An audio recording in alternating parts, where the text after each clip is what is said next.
Dans cette discussion entre Bernard de Montréal, Boulevard M et Richard Glenn, RG, ils abordent le monde invisible dans les connaissances ésotériques. BDM explique que les entités qui évoluent dans l'invisible sont des intelligences qui ne sont pas soumises aux lois de la personnalité. Il distingue entre le monde des esprits, qui fait partie de l'évolution morontielle de l'âme, et les mondes de la lumière, où évoluent des êtres représentant la maximisation de l'intelligence. Ces êtres, souvent appelés des anges ou des archanges, sont mal compris par les humains qui ne connaissent pas leurs lois et leurs relations avec nous. BDM sépare le monde invisible en deux catégories, le monde de la matière et le monde des esprits d'un côté, et les espaces de la lumière de l'autre. Il souligne que les entités dans le monde morontiel n'ont aucun pouvoir absolu sur les humains et justifient leur action en raison de l'ignorance de l'homme. En revanche, les humains en contact avec les champs d'énergie de la lumière ont une relation différente, basée sur leur évolution animique. L'évolution de l'homme l'amène à entrer en contact avec des êtres spirituels et des intelligences supérieures. Ce contact peut entraîner une perte de libre arbitre, mais c'est nécessaire pour grandir et augmenter sa vibration. Lorsqu'un homme est en contact avec les mondes spirituels, il peut être partiellement contrôlé, mais s'il exerce sa volonté, il peut briser cette influence. Cependant, s'il est en contact avec des forces de lumière, il ne peut pas retarder son évolution et ces êtres de lumière peuvent fusionner avec lui, éclairant ainsi son intelligence. L'homme a une relation imparfaite avec les mondes invisibles à cause de son incapacité à les percevoir sensoriellement. Cela peut le conduire à des relations dangereuses pour son développement intellectuel, sa volonté et son amour. Lorsqu'il est en contact avec des forces évoluées, le mal est moindre, mais s'il est en contact avec des forces non évoluées, le mal peut être grand. En revanche, un contact avec le champ d'énergie de l'intelligence universelle entraîne une transformation vibratoire qui élimine la subjectivité de l'homme pour le rendre plus objectif, avec une conscience universalisée. Actuellement, l'homme est mal éduqué car il a été éduqué par d'autres hommes ayant la même compréhension limitée de l'intelligence. Cette éducation horizontale l'empêche de véritablement savoir. L'homme a perdu la faculté de percevoir les mondes invisibles et d'utiliser leur énergie pour agir sur le plan matériel. C'est pourquoi il a une mauvaise compréhension de ces mondes. La manière dont nous percevons et comprenons le monde est influencée par notre éducation, notre culture et notre personnalité. Malgré les connaissances ésotériques accumulées au fil des siècles, l'homme n'a jamais pu dépasser les limites de sa raison et de son intelligence subjective. Il est temps de reconnaître que l'intelligence n'appartient pas à l'homme, mais fait partie d'une continuité d'énergie qui provient d'un plan supérieur. Lorsque l'homme réalisera cette vérité, il aura accès à la connaissance et pourra voir au-delà des illusions de la matière et des esprits. Il est important de comprendre que les opinions sur les entités du monde des esprits ne sont pas basées sur le savoir, mais sur des perceptions subjectives. L'intelligence ne fait pas partie de l'homme, il est dans la connaissance de l'intelligence. Nous ne devons pas dicter ce qui doit être ou ne pas être, mais comprendre les mondes invisibles à travers le savoir pour être libre des connaissances qui peuvent nous être transmises par le monde des esprits. La pensée et l'émotion sont des formes par lesquelles nous comprenons, mais le monde des esprits ne peut jamais totalement et parfaitement nous instruire, car il est soumis à des lois d'évolution et de contrôle de connaissance. Le monde des esprits est prisonnier du temps, tandis que l'homme est prisonnier de l'espace. Mais il est difficile pour l'homme de comprendre le savoir, car il essaie de le comprendre uniquement par le biais de son intelligence, dont il connaît les limites. L'homme peut cependant atteindre le savoir véritable lorsqu'il est en connexion avec les forces de l'intelligence universelle. Dans cette connexion, l'homme domine l'esprit dans le monde des esprits ainsi que dans lui-même. Il est important de souligner que le monde des esprits n'a pas de suprématie sur l'homme en termes de savoir, mais seulement en termes de connaissance. L'homme peut lui aussi avoir une suprématie dans le domaine de la connaissance lorsqu'il parvient au savoir véritable. Lorsque l'homme parvient à cette fusion avec son être intérieur, il n'a plus besoin de mettre que ce soit sur le plan matériel ou spirituel, car il est alors totalement autonome. La mort existe sur le plan matériel en raison du manque de conscience et d'énergie de l'homme, ainsi que de l'absence de connexion cosmique. Cependant, si l'homme était en relation étroite avec les forces de la lumière et l'intelligence universelle, il pourrait vivre une vie au-delà de l'exploitation narcissique de son ego, alimentée par la volonté, l'intelligence et l'amour des forces supérieures. L'homme de l'avenir vivra sa vie en tant que canal pour ces forces, comprenant ainsi les limites de la matière et du monde des esprits, ainsi que l'infinité de la conscience universelle. Mais pour cela, l'homme doit se détacher égoïquement de ses connaissances. et se connecter à un niveau d'énergie suffisamment puissant en lui-même pour que le savoir puisse s'exprimer pleinement. L'homme empêche souvent la réalisation de son propre savoir en s'attachant égoïquement à ses connaissances. Il est donc nécessaire de se détacher de ses connaissances pour atteindre un niveau de savoir plus vaste et profond. L'ego est limité par son intelligence et se bloque lui-même dans sa quête de connaissance et de réalité. L'intellect humain est mécanique, tandis que l'intelligence créative vient de l'extérieur. Pour comprendre les lois du monde des esprits, il faut connaître la loi du mensonge cosmique, qui protège l'homme mais nécessite parfois des mensonges de la part des esprits. L'homme doit comprendre que le savoir est supérieur à la connaissance pour ne pas être influencé par les lois invisibles. Il a le droit de connaître la réalité dans la matière et dans le monde spirituel, mais cela ne peut se faire simplement par l'intellect ou les opinions. Est dans la matière pour réaliser qu'il représente une manifestation du divin et que son énergie fait partie de Dieu. C'est grâce à la condensation de cette énergie dans la matière que des formes peuvent être créées. L'homme a pour but de créer dans la matière, mais il doit d'abord comprendre les illusions du monde matériel et spirituel.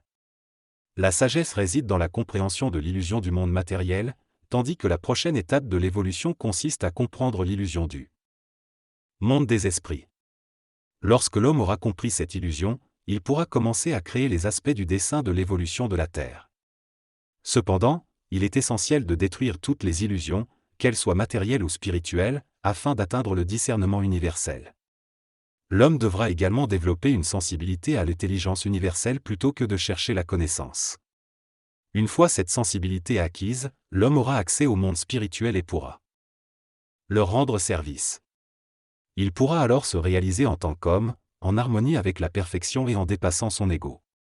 Cela permettra de manifester une volonté supérieure dans la matière et de susciter l'admiration des intelligences évoluées. La patience est nécessaire, car le savoir ne peut pas être désiré, il est conditionné par la relation entre l'homme et l'infini. Avant d'atteindre le savoir, l'homme doit être en vibration avec ce savoir, ce qui nécessite la destruction des illusions de l'ego. Petit à petit, l'homme apprendra ce qu'il doit savoir et entrera dans la lumière. Il pourra alors coexister avec ses intelligences dans la simplicité et la facilité. L'être humain se définit par ce qu'il est plutôt que par ce qu'il sait. Ce que nous sommes devient important car cela nous permet de comprendre les aspects illusoires de notre propre réalité. Nous servons de boucs émissaires pour que l'homme puisse comprendre ce qu'il ne peut pas comprendre de lui-même. Nous utilisons les mots et les paroles pour expliquer de manière vibratoire ce que nous savons, afin de permettre à l'individu de récupérer des forces qui sont en lui. La vérité et le mensonge n'existent pas en soi, mais leur importance dépend du point de vue de l'homme. Le mensonge est aussi important que la vérité, car ils ont tous les deux un rôle à jouer dans l'évolution de l'homme.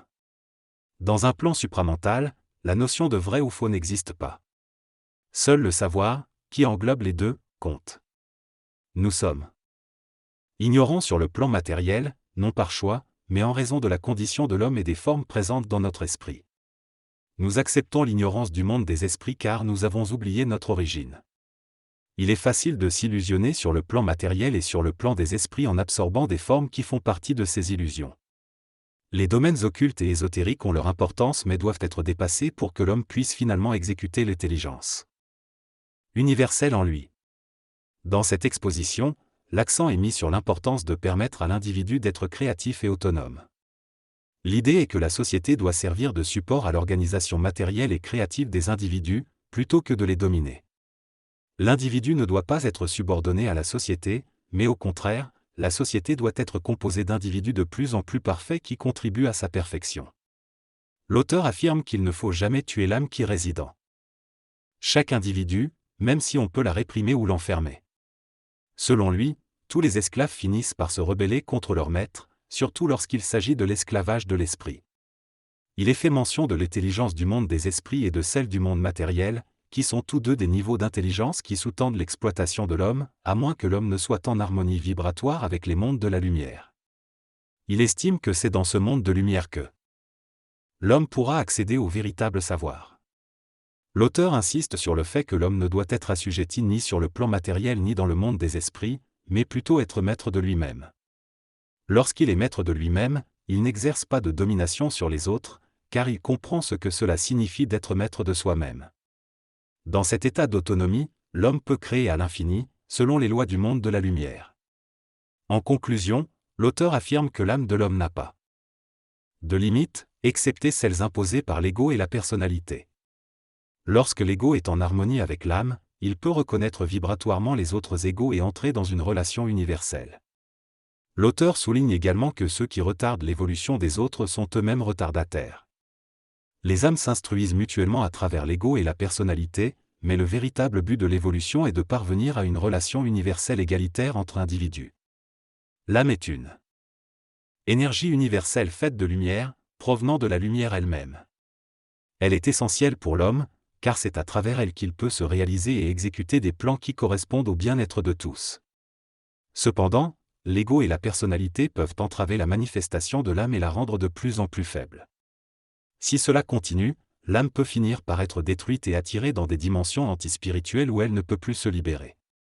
Ces dimensions sont des trous de l'esprit où règne le mal, créant un vide massif. Les âmes doivent monter en vibration et être suffisamment fortes pour rejoindre la lumière sans hésitation ni vacillement. L'âme n'est pas créée, mais instituée par la perturbation des alephes, une forme d'intelligence infinie. L'âme est décrite comme une pulsation, une vibration, une énergie qui fait partie de l'homme et qui utilise l'atome et la matière pour structurer sa vibration et maintenir son rythme. L'âme descend dans la matière parse.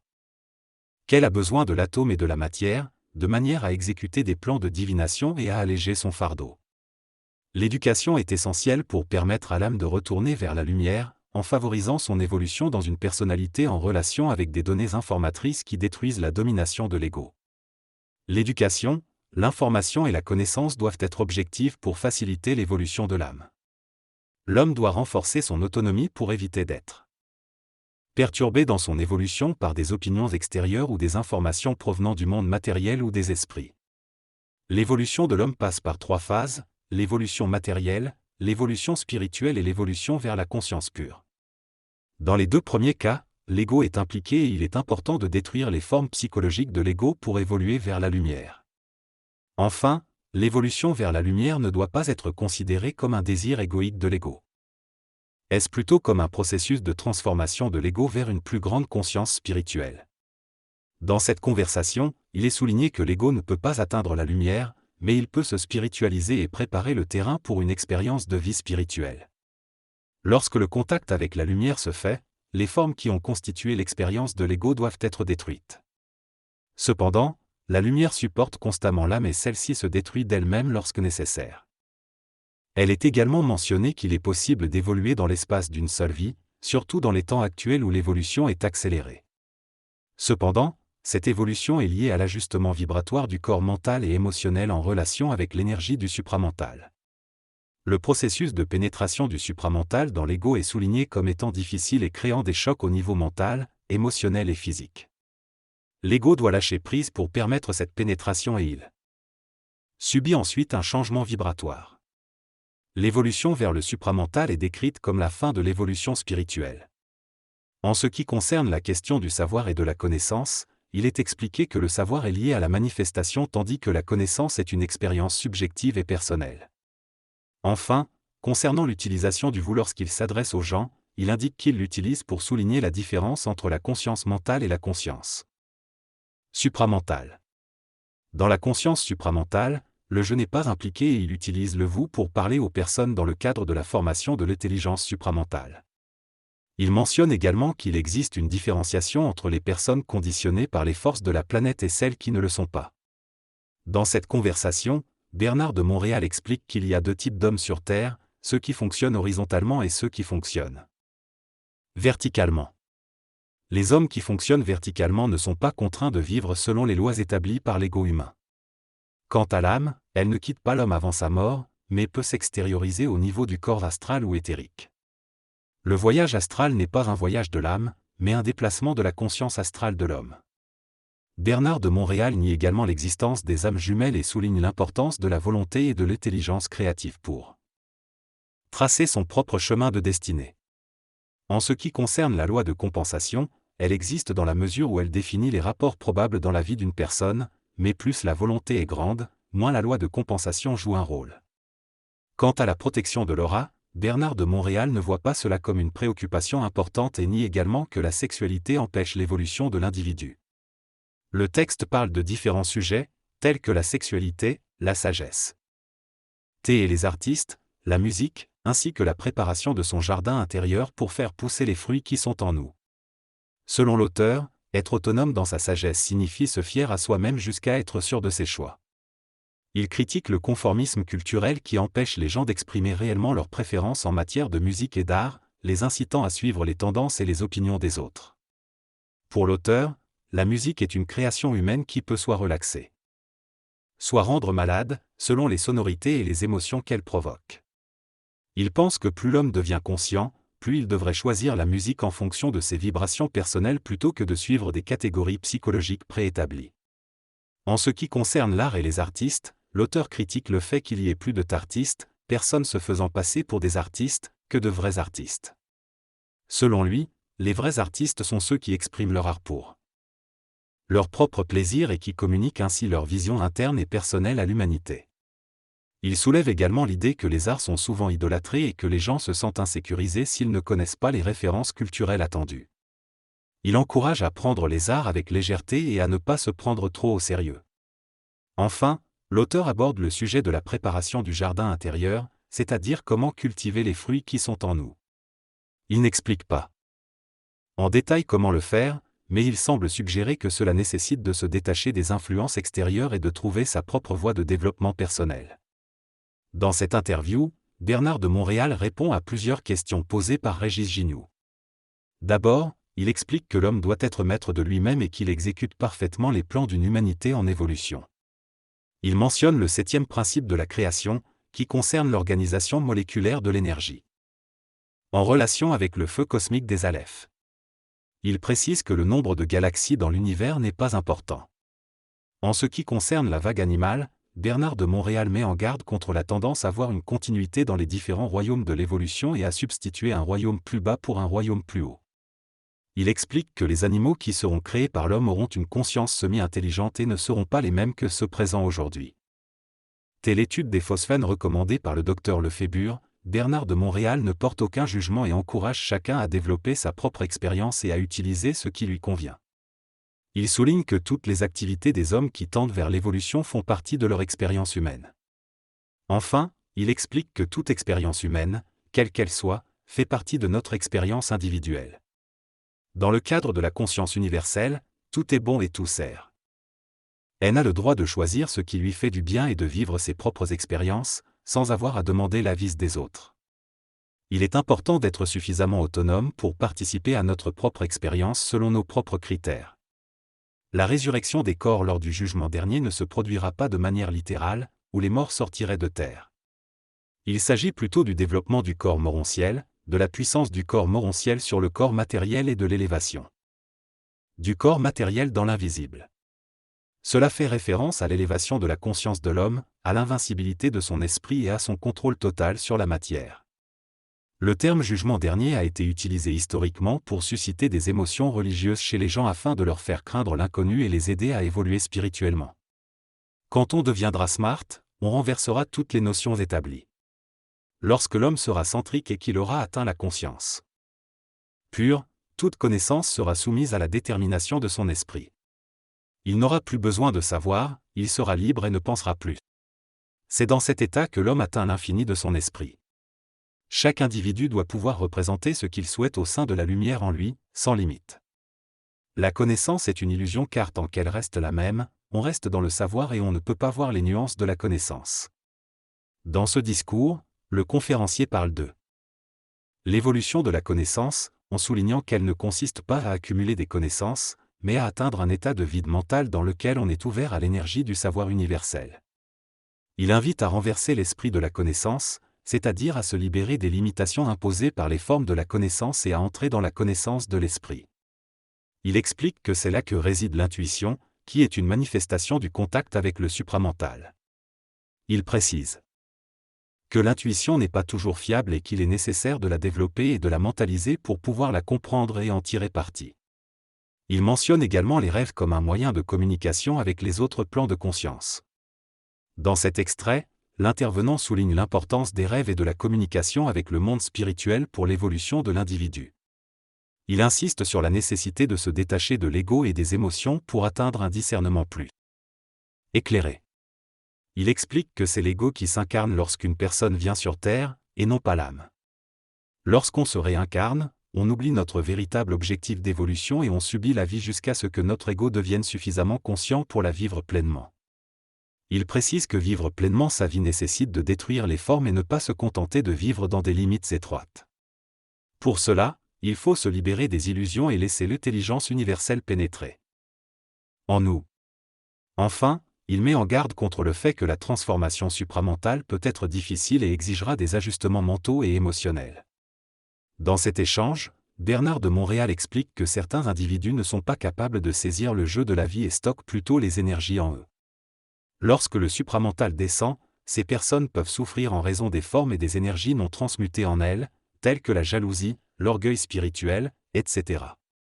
Il souligne l'importance de la conscience par rapport à la fusion avec le supramental, et indique que la fusion se produit naturellement lorsqu'une personne est conscientisée. Il affirme que le supramental est anti-égo et que lorsqu'il descend dans les individus, il se fait à leur propre rythme, car ils connaissent leurs forces et leurs faiblesses. Il précise que la dose d'énergie reçue est déterminée par eux et que lorsque les corps sont saturés, ils laissent la personne en paix. Il souligne que les limites sont déterminées par eux et non par l'ego, et que la peur peut parfois être présente lorsque la lumière est allumée, malgré les désirs spirituels préalants. Finalement, Bernard soutient que le supramental descendra dans le temps approprié déterminé par eux, quelles que soient les attentes ou les désirs des individus. Il conclut en affirmant qu'il n'y a pas d'effort dans le supramental et que la préparation et la disponibilité sont des éléments clés pour le recevoir. Bernard de Montréal explique que certaines personnes comprennent mal ce qu'il dit, car elles interprètent ses paroles en fonction de leur ego et de leur intellect. Il affirme que nous ne pouvons pas percevoir et comprendre le supramental avec nos yeux, car il descend en nous lorsque nous sommes prêts, mais cela ne se fait pas selon nos désirs. Il souligne qu'il ne faut pas s'attacher à sa forme physique, mais plutôt écouter ce qu'il dit. Il affirme qu'il est plus fou que les autres car il ne pense pas et évite ainsi de se mettre dans des situations embarrassantes. Il fait référence à Aurobindo et ses prophéties sur le supramental, expliquant que les choses divines se manifestent différemment de nos attentes humaines. Il conclut en disant que c'est le supramental qui dirige la situation lorsque nous entrons en contact avec lui, et non pas nous.